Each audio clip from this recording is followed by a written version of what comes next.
Welcome back to another episode of Driven by Cause. This episode is brought to you by Arreva and MaestroSoft, the thought leaders behind the industry's only completely integrated and fully automated cloud-based software for digital fundraising, donor relationship management, healthcare hospitality, and auction software platform. I'm joined by my awesome co-host, Jay Fiske. Jay, how are you doing today? Hi, David. As always, I'm glad to be here, and I'm looking forward to today's episode. Well, Jay, you're right. Today's going to be a great episode because we have an amazing guest. Erica Waasdorp is the president of A Direct Solution, a consulting firm, and she is a certified master trainer, the Association of Fundraising Professionals. Erica is also the author of 2 books, Monthly Giving, The Sleeping Giant, and Monthly Giving Made Easy. Thank you for being here today, Erica. Thank you. I'm really happy to be here. Thanks, Jay and David. Mm-hmm. Well, we're so happy you could be here with us today. So, Erica, why don't we just get started? And I know our listeners are very excited to hear from you, and we got a lot of great comments already. Could you share with our listeners about some information about yourself and how you got started in the nonprofit industry? Sure. Yeah. So I'm actually Dutch originally, and I'm celebrating 30 years in this country this coming April.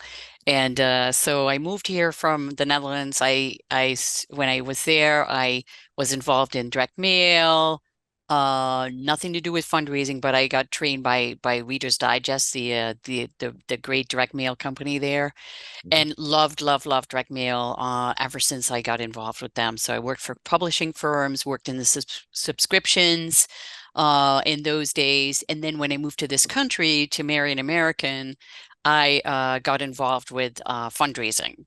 And quickly I got involved with an international organization, and they asked me to take on their monthly giving program. They had actually started that program in 1993, and it was brought to the States from Canada. So they were really, really gung-ho about monthly giving. And then I was able to really grow that program in 6 countries. Wow. So that was, and again, with my international background, that was a lot of fun. Then after this organization, I moved to an agency and got involved in direct mail, fundraising, and working with nonprofits on growing their monthly giving. And then in 2010, I was walking at this bookstore, and I'm like, hey, there is no book on monthly giving. Maybe I should write it. So that's when I wrote the first book, and boy, things have changed, right? So that's why I wrote the second book, like almost 10 years later, because so much has changed in monthly giving. But I'm totally passionate about it. I see the power.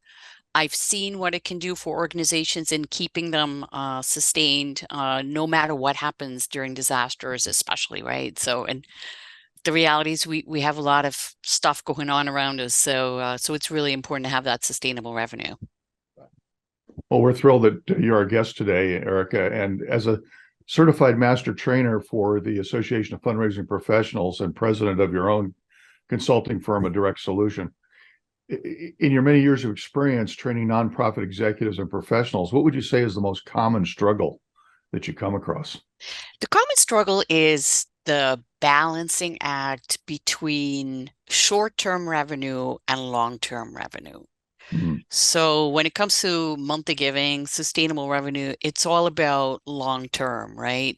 So if organizations just look at like, oh, I just generated like 10 new monthly donors at $10 a month, they're going to say, that's nothing, right? But when you look at the fact that, they're worth so much more money, they're going to stay with you for 5+ years. They're going to leave you in their will, so that's when that long-term revenue focus really, really becomes important. But that's probably the biggest challenge I see. It's like they may want to focus on monthly giving, but then it's like, oh, no, we have to raise that one-time revenue now. So it's a constant balance, to be honest. So. Well, let's drill down into that a little bit. You're the author of Monthly Giving, The Sleeping Giant, and Monthly Giving Made Easy. Obviously, this is your sweet spot here. In these books, you discuss ways in which nonprofit organizations can develop a sustainable recurring giving program. So what tips do you have for our listeners on the first steps towards building a monthly giving program, and why is recurring giving necessary for nonprofits today? Yeah, so let's start with the why first, right? So why is recurring revenue important? Because, hey, we've seen it. We're starting to come out of a pandemic, right? So, and all of a sudden, what happened during the pandemic, events stopped. Well, a lot of Yeah. organizations are very dependent on events. Right. So now, what do we do now, right? So had they had ongoing recurring revenue that came in the door, they wouldn't have to worry so much about, Yeah. what happens if events stop, right? So that's one. So again, stuff happens, disasters happen. So and we have no control over that as human beings, right? But we can, ask our donors to consider a small monthly gift and as Mhm. such, provide that ongoing revenue. Um, so tips. Well, when I wrote the first book, there was online giving was actually just really starting. I mean, people had websites, but there was not the tools that we see now to help organizations with their online giving and their monthly giving specifically. And that has really changed in the last 10 years. Every single tool, no matter which one, allows organizations to put a form on their website where they can direct people to go to, and donors can decide if they want to make a one-time gift or a monthly gift Yeah. right on that page. So the key is you need to start driving people to go there.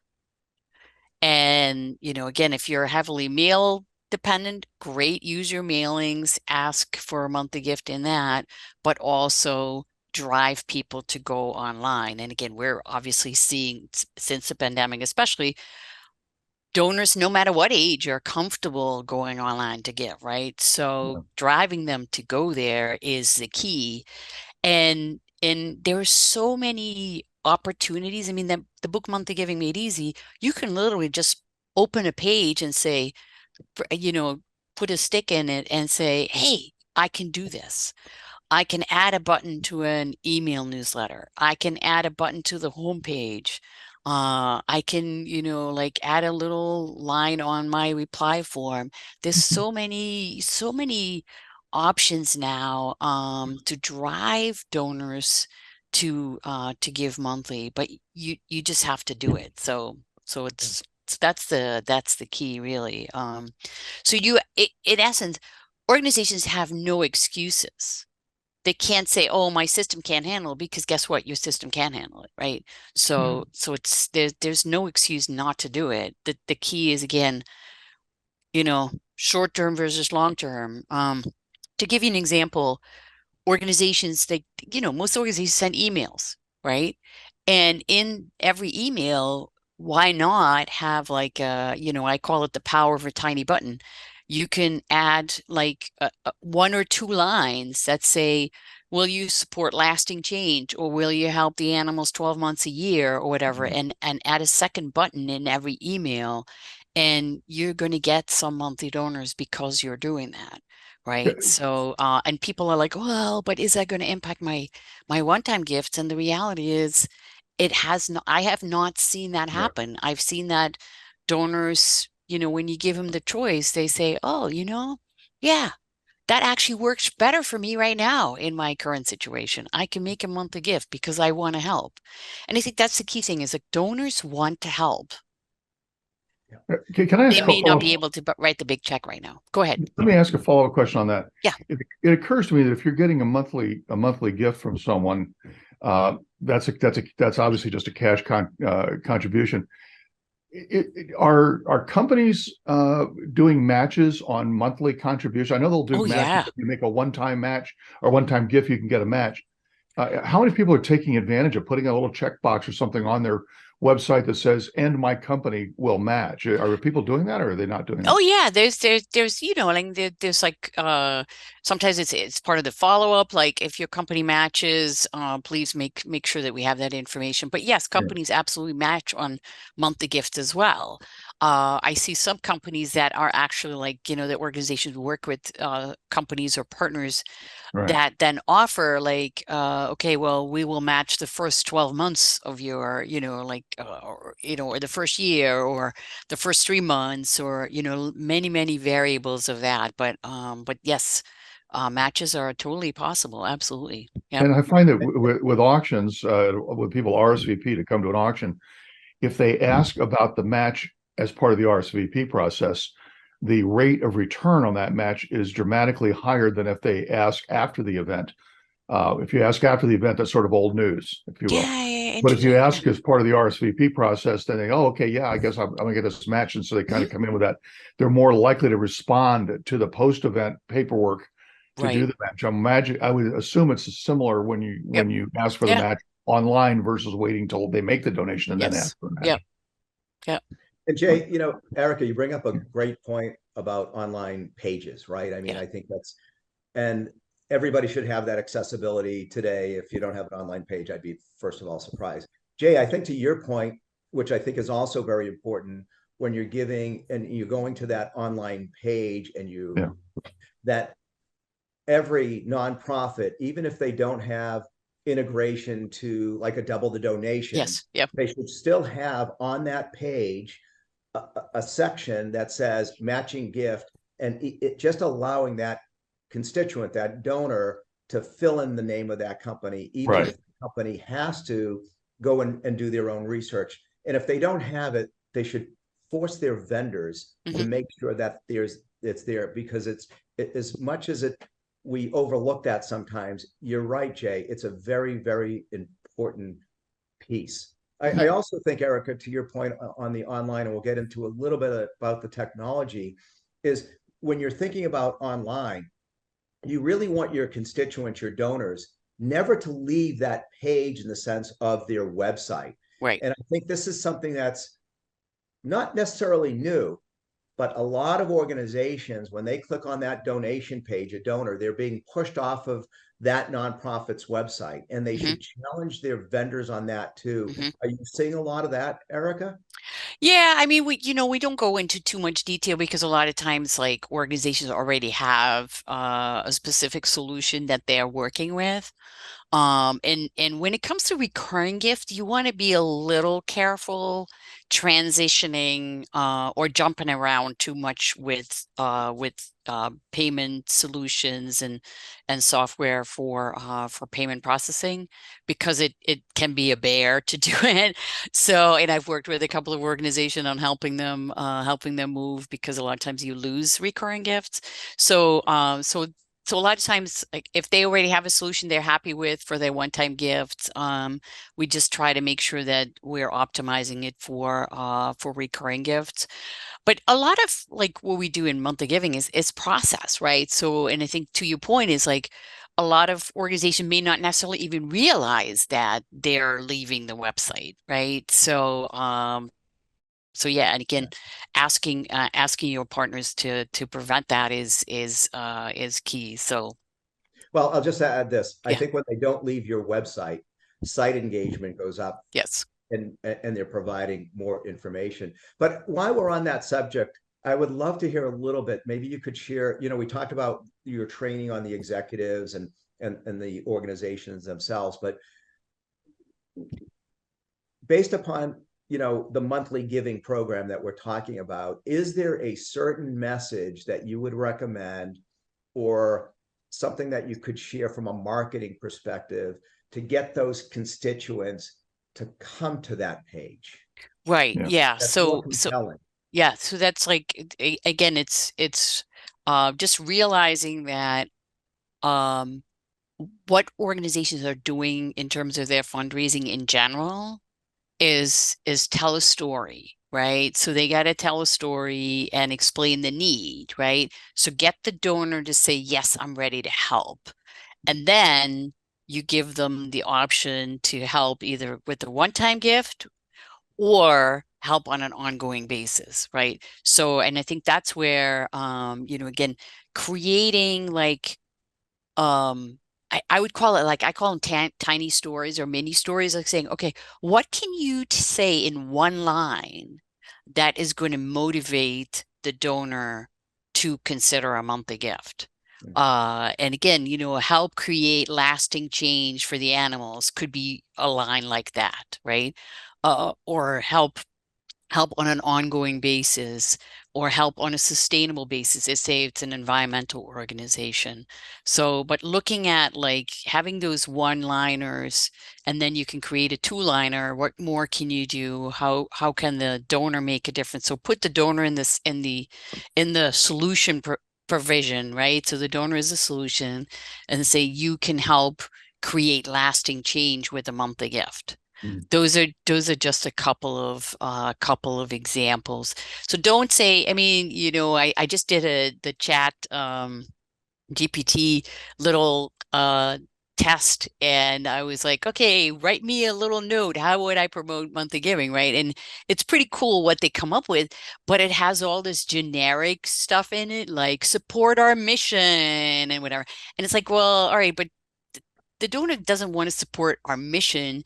They want to help the animals, right? If you're Right. talking about an animal charity, or they want to feed the hungry, or things, or they want to provide clean water to those who need it. So make sure that you don't make it too general, but be really really as specific as possible. So that's kind of the key. Again, every organization is different, but tell your stories as if you're asking for a one-time gift, but then change it to add this one line or a two-liners and say, how can you create lasting change, or how can you help the animals on an ongoing basis? How can you do more? And how can you make your gift go further? And I think one of the things to remember is that monthly giving is not for everybody. So monthly giving is, I would not recommend that you start selling, monthly giving to donors who are giving $1,000 or more. I would keep what you're doing there to try to upgrade them to higher levels, right? Get the $2,500 check, the $5,000 check, things like that. Yeah. Monthly giving is more for those donors that want to help. They may be on a fixed income. They may be a little bit younger. They may have kids, but and they may be very comfortable with subscriptions. So that's the target group, like those donors who are giving you less than $250. That's your target group for monthly giving.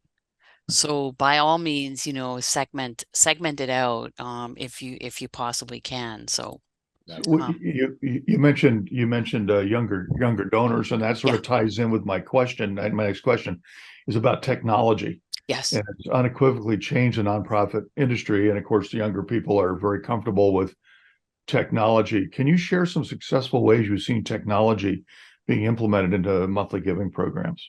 Yeah, so well, I mean, one way that you see more and more of is, for example, texting. Hmm. So you can use texting to ask for a gift. You can use texting to say thank you for a gift. And again, like that's definitely something that the younger folks adopted that a little bit earlier than us older people.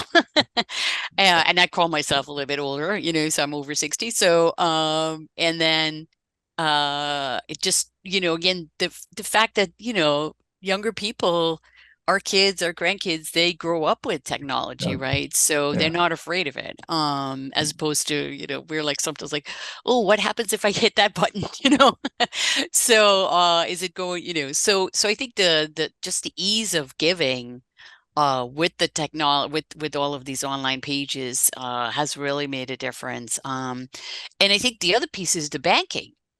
Like younger donors are much more comfortable to bank online Yeah. or to bank on their phone. And again, that makes it, the next step to ask for a monthly gift is, and then ask for a monthly gift on via bank is even, easier, right? So yeah, it's just like the subscriptions, the ease of doing it on their phone. It's just like you got to get to them and ask them to help, and then they will. And monthly gifts may be just a way that they can afford to do it. So I will tell you though, just a quick follow-up. The older generation, we call it the older generation, you Yeah, and I, and yeah, among that older generation, I get pushback sometimes from nonprofits to say, well, we have a lot of older folks that are our supporters, and I don't know how comfortable they are using their cell phone. And I always just come back right back at them and say, how do you think they communicate with their kids and their grandkids? yeah, They don't write letters back and forth because the grandkids don't write letters, right? They right. take, hey Yep. grandma, how you doing? I'm doing Yes, okay. How are you? So I mean, I think the older yep, generation is becoming much more comfortable absolutely. now, and it's Yes, the younger generation that's kind of pushing them into that because that's their yes, primary method of yes, communication. yes, totally. Yep. Sort of staying on the combination of processes and technology, I'd love to hear your thoughts on donor stewardship, particularly still in regards to the monthly giving. How have you seen it change? Or because I know you have both experience on the technology and the direct mail, how should organizations put in place a process to thank their reoccurring donors and send them receipts? And should it be different from the processes used for a one-time donor? Mm. Yeah, great question. Oh, wow. So, yeah, great question. So, I mean, I would say that again, when I started out in monthly giving 30 years ago, it was very much, again, online didn't exist, right? So it was all about mail and phone. So sending letters, sending thank you letters, sending appeals, and making thank you phone calls was the way to go. Now, and especially since COVID, like so many more organizations have become really creative in using the online and social media to engage with their donors and with their monthly donors as well. Virtual town halls, virtual tours, things like that. So there's a lot of different ways that organization can steward their donors without it costing an arm and a leg, right? And again, without it being very cumbersome and having to take a long time, right? And I think again, it doesn't have to be fancy. I mean, you can literally have somebody in the field that says, I'm standing here, with somebody who is just, getting water in her home for the very first time or something like that, right? So, and people are like, wow, this is cool. And they're not saying, wow, this was like a terrible video. No, it was like a video from the heart, right? I think that's like what we've become really comfortable with and liking, right? So so I think the key with it is that the minute you know that somebody is a monthly donor, you want to make sure that that person is flagged in the database and that that person is flagged in the email program. And even, that you have some way of like tagging them in your social media so that way you can do something special. But it doesn't have to be very different per se from what you're doing to your other donors. So a lot of times I find like and I should have worn this shirt, like, hold on, let me overthink this. Okay. That's a common t-shirt that pretty much every nonprofit wears, right? Like, hold on, let me overthink this. And I'm all for like, okay, how can we simplify things, right? So Right. if you're sending email newsletters, by all means, send an email newsletter to your monthly donors, right? The only difference I recommend is you say, as a, monthly donor, or thanks for your ongoing monthly support, as a whatever the name of the program is, right? If you have a name of a program. And that's it, a 1 or 2 line difference. So that way the donor knows that that they're a monthly donor, right? That they're special, right?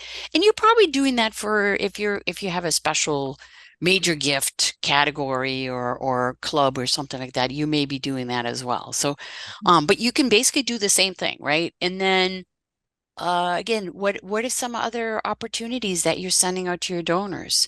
Maybe if you have a major gift department, well, what are some of the things you're doing? You mentioned events. Well, invite the monthly donors to events. If you're a local organization, um, you can recognize those monthly donors by a special little star on their name tag or something if you're doing an in-person event. So there's lots and lots of different ways that you can recognize your monthly donors without a lot of heavy lifting, right? So keep it simple. Just say, what am I already doing? hey, would that be something I could use to recognize this special monthly donor group, right? And then you're like, oh yeah, I didn't know I did that. The other thing I always really like to say is repurpose, reuse, repurpose. If you have a thank you video that was done a year ago and and it's still valid, use it. The donors are not going to remember that you use it like, so especially if they're new donors or they've come in since a year ago, right?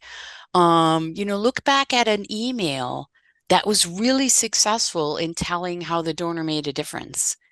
And then use that to say, well, you made a difference to this little dog that came to our shelter, blah, blah, blah, so there's lots and lots of things that you don't have to always come up with the latest new thing because it's exhausting, right? So you can't come up with all the time with new things. So use something that you may already have used 3 months ago. Sometimes people do videos for social media, but then they don't send it via email. Well, why not send it out via email, right? Not everybody's on social media, right? So, there's a lot going on there, right? So I think those are just a couple of things that you can start by saying, what do I have that I can use to recognize my donors? What can I reuse for my monthly donors? And then map it out, write it down. Okay. Because your system will generate the thank you message. Your system will generate your thank you email. Your system will probably, generate your monthly email receipt, but take a look and see, can you update that? Can you customize that? Mm-hmm. Right? Yeah. So then you can always make sure that that gets customized for the monthly donor. And then what else are you doing? What can you? It's not like in the old days, it was like, oh, once they become a monthly donor, you can't touch them. You got to be really careful.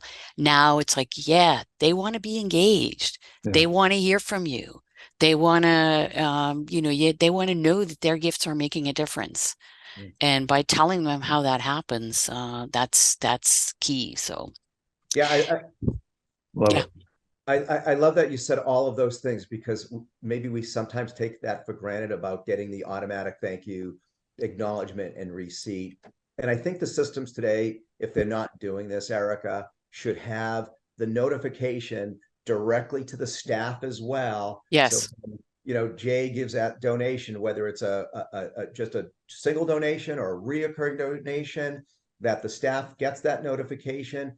And if they, at little best, from a best practices, pick up the phone and just say thank you. yes, Yeah. Those are the little things. And I love that you're saying all of those things because all of those things, they're all little pieces that are so important, which really just, you're an amazing coach in fundraising and you really have a lot of passion for this. I know we keep on hearing about stories, right? Has there been like one story that you could share, a success story that you've been part of or recommended or modified that you could share from to the audience about lessons that you've learned and how to put that one particular story or meld a couple too, I don't really care, hmm to their own work?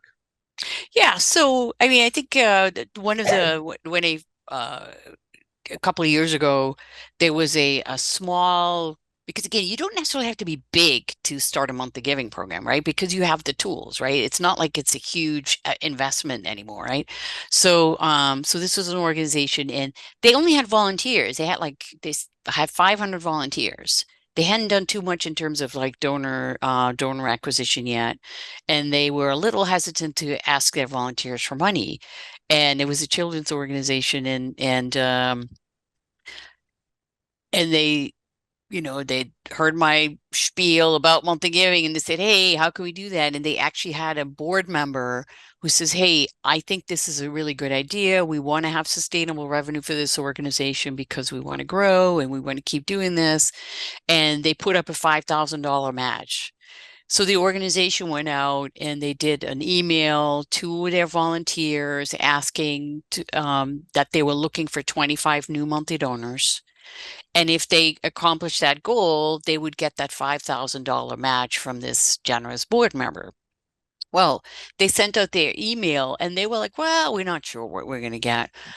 They sent a follow-up email and then a final reminder, hey, we're this close. So, and they ended up with 38 monthly donors with Wow. this one email campaign from their volunteers, right? So, and of course, like once they do it once, then they're like, okay, let's repeat this again, right? So I think it's the hurdle to get to that first one. So that was a great success story. The other thing was, again, and it's funny, you probably see this every day as well. Like, if you write down your goals, you're going to work towards them, you're going to accomplish them, right? So I started working with an organization, an environmental organization, and they had 15 monthly donors. They had come in organically. And so then, we looked at what they had done and what they could be doing. So one of the first things that they did was they added a button, Give Monthly, on their homepage. And then we added a button, Give Monthly, in every email and every e-news that they were sending out. And then we did a small summer match.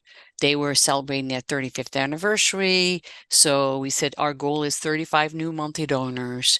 And if we reach that, we're going to get $3,500. And again, they had found a donor who was willing to help with that match, right? But when we started working together, we said, all right, what's the goal? So the client says, well, let's triple the number of monthly donors. So their goal was 45. Well, we did some of these little tweaks that I just mentioned, right? And at the end of the year, they were at 100 monthly donors. So they had more than, doubled and tripled their original goal and 8 times the initial number that they had started with, right? So and again, it wasn't a lot of expensive stuff. It wasn't very complicated, but it was just like saying, okay, I'm going to grow this number. I've got this goal and I'm going to go after it. And that's how it happens, right? So it's not like, oh yeah, it's January, let me do my one campaign a year. No, like monthly giving is something that you have to add it wherever you possibly can during the year, right?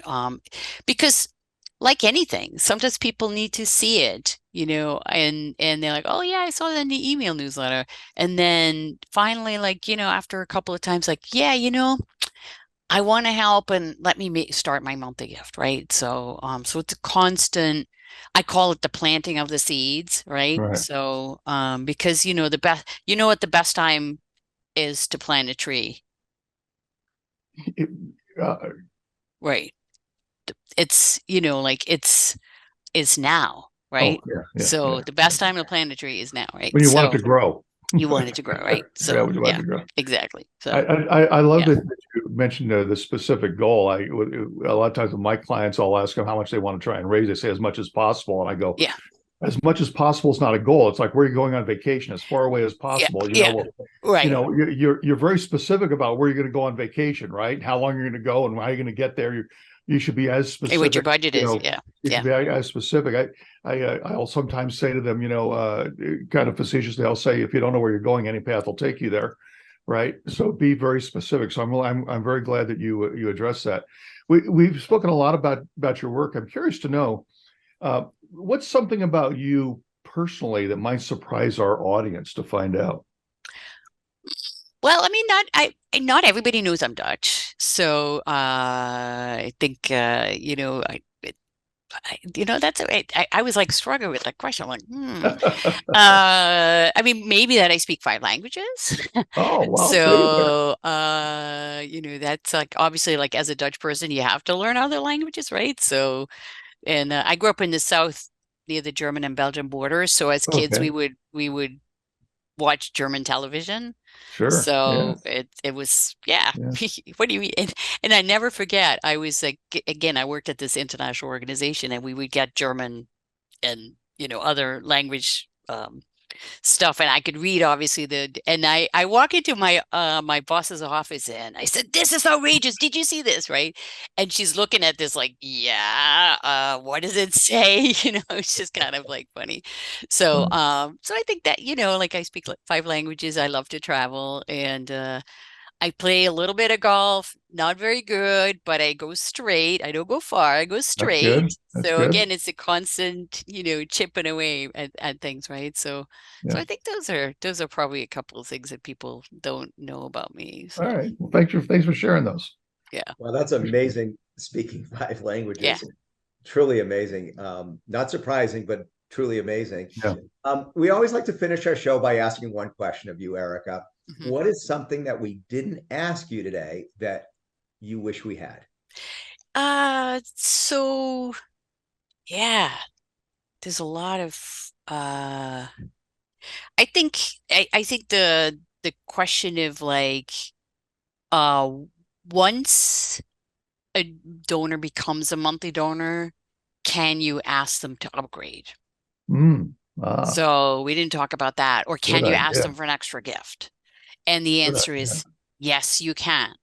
Wow. You can ask them for an upgrade. You can ask them for an extra gift. I mean, if we look at the donor-centric sustainer benchmarking, 6.5% of monthly donors make at least one extra gift a year, and 12% of donors upgrades when asked.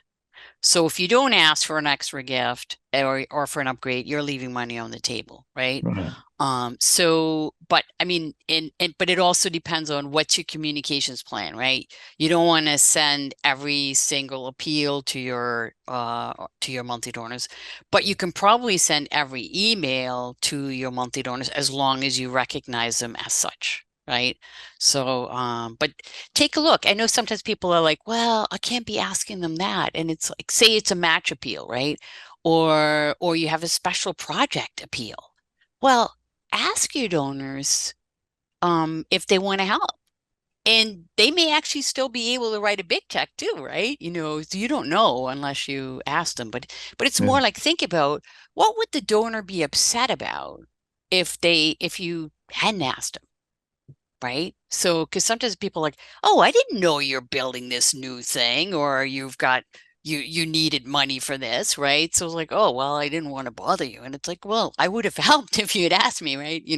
So it's all about like don't assume things about donors, but ask them. And I think, you know, you have the surveys that you can send out. There's just so many things that you can ask donors how often they would like to hear from you and how they would like to hear from you. And so use those tools. Oh, love That it. is great. Yeah.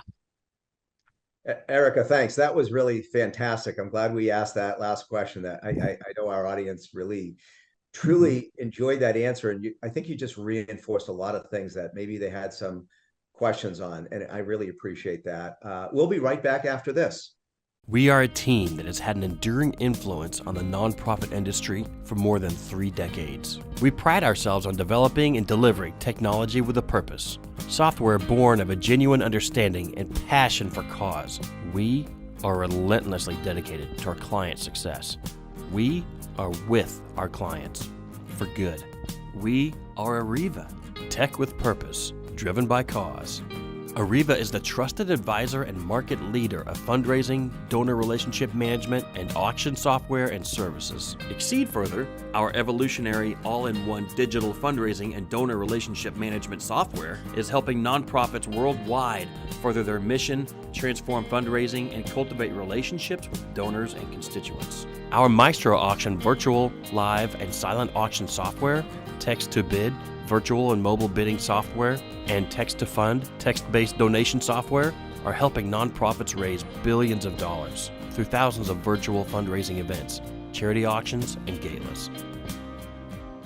Visit Arreva.com and reach out today and see how Arreva can help your nonprofit organization go further. Welcome back, everyone. All right, we're going to go into our next segment. Ask the Maestro. Well, David, guess what? We have a very interesting question today, and the first one comes from Heather. And she'd like to know Erica's thoughts on this. She says, how do we attract members and volunteers to become recurring donors? Well, again, the ask the maestro, right? So you got to ask them, right? So, for example, if you are when somebody becomes a new member, do you have a welcome email series in place? So a lot of these systems now offer like automations, right? So can you send a thank you for becoming a new member? And then in the second or third email, you're asking them, would you consider becoming a monthly donor now? Would you Yeah. consider a recurring gift? So again, look at, what are you sending them? Where can you plant the seeds? If you're sending them a mail package, like a welcome package for becoming a new member, in that you can have like a little buck slip insert explaining the value of monthly giving. Yeah. And again, you will find that some donors will say, yeah, that it's actually a great way to become a more ongoing supporter. And if you look at like public television and public radio, they have really adopted, they're actually the early adopters of monthly giving, believe it or not, in this country. They've become so successful because they saw the power of taking their members and asking them for an ongoing gift. Thank you. Great answer. We do appreciate that. So this is the part of the show where we always give our audience a chance to ask the maestro. So tune in next time for some more words of wisdom. Thanks, Jay. Erica, it was a pleasure having you with us today. It was such an amazing treat. Thank you so much for all of your insight and advice to our listeners. I know they got a lot out of this. You're welcome. Yeah. And if people want to check out my website, it's adirectsolution.com. Lots of great resources that you can download to help you with your monthly giving program. Thanks for sharing that.